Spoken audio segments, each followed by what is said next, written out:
você que nos tem seguido nesse canal, Grupo de Reflexão Bíblica São Jerônimo, bem-vindo. Hoje vamos meditar sobre o dom da paz, a partir de alguns versículos da segunda leitura da liturgia de hoje, retirada da carta aos Efésios, capítulo 2, versículos 12 a 22. A paz, esse dom, essa situação ou condição que todos desejamos e muitas vezes pedimos a Deus, na Sagrada Escritura tem uma significação bastante ampla e ao mesmo tempo profunda. No seu sentido mais teológico, ela indica a atuação dinâmica de Deus. Portanto, a paz não se reduz a uma situação, mas ela indica Deus trabalhando a favor do seu povo. Nesse sentido, a paz, esse dom, essa ação de Deus na história, ela equivale com o conceito de salvação. Portanto, o Deus que produz a paz, que concede a paz, é o Deus Salvador. De uma forma concreta, ou digamos prática na vida, essa paz indica o quê? A superação das barreiras ou dos conflitos que se apresentem como desfavoráveis à vida. Um exemplo disso é o Salmo 85, Salmo responsorial da liturgia de hoje. Mas, para nós interessa, sobretudo, uma compreensão da paz de acordo com o texto da carta aos Efésios, como já disse no início. Para entendermos melhor, temos que primeiro considerar que esta comunidade para a qual a carta foi dirigida, ela é formada por duas matrizes culturais e religiosas diferentes. Uma matriz é aquela dos gentios, que nós normalmente chamamos de pagãos. A outra é aquela dos judeus. A correlação desses dois grupos, dessas duas matrizes culturais e religiosas na comunidade, nem sempre foi uma correlação pacífica. Ambos os grupos podem apresentar atitudes e uma mentalidade de superioridade em relação ao outro.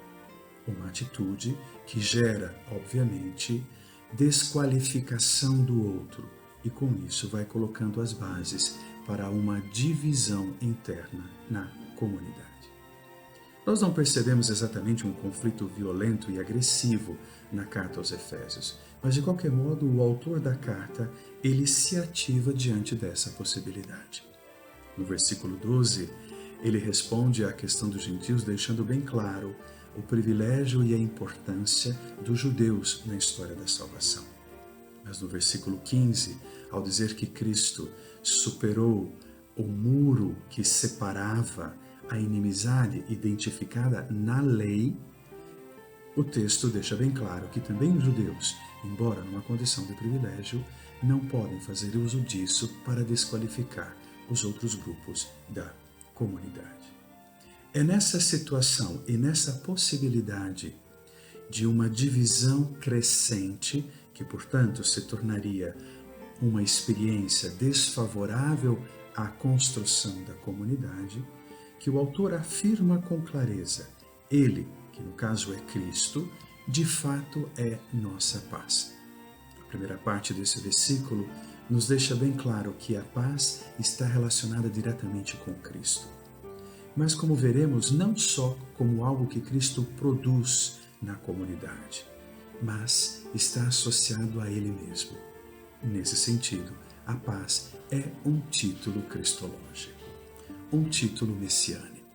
A carta aqui se apresenta em profunda sintonia e correspondência com a esperança messiânica dos profetas no Antigo Testamento. Essa paz, que portanto é Cristo mesmo, transforma a experiência de divisão numa experiência de unidade. Com isso, o que o autor quer nos ensinar? Ele quer nos dizer que antes mesmo de qualquer ação do homem que possa provocar divisão ou que possa contribuir para uma experiência de unidade, a comunidade só existe porque é Cristo a ter colocado as bases necessárias para que esses dois grupos pudessem se encontrar, superando ele mesmo na sua cruz tudo aquilo que os afastava. Nesse sentido, o fruto muito objetivo e, portanto, histórico, concreto dessa paz na vida da comunidade é refletido no versículo 18. É graças a ele que uns e outros em um só Espírito temos acesso junto ao Pai. Vejam, a expressão uns e outros indica que a paz que Cristo gera e que é o fundamento da comunidade não significa o cancelamento das características específicas de cada grupo. Pelo contrário, é uma acolhida dessas características que são educadas e trabalhadas num só espírito, numa única mentalidade, num coração educado na fé em Jesus Cristo. A unidade, portanto, como fruto da paz, não é uniformização, mas é um saber estar junto, um estar juntos que diz que a nossa condição agora é aquela de filiação de Deus. Temos acesso junto ao Pai porque juntos nos descobrimos todos filhos deste mesmo Pai. Logo, se a paz é uma graça que Deus nos concede, em Cristo essa graça ela se traduz em reconciliação.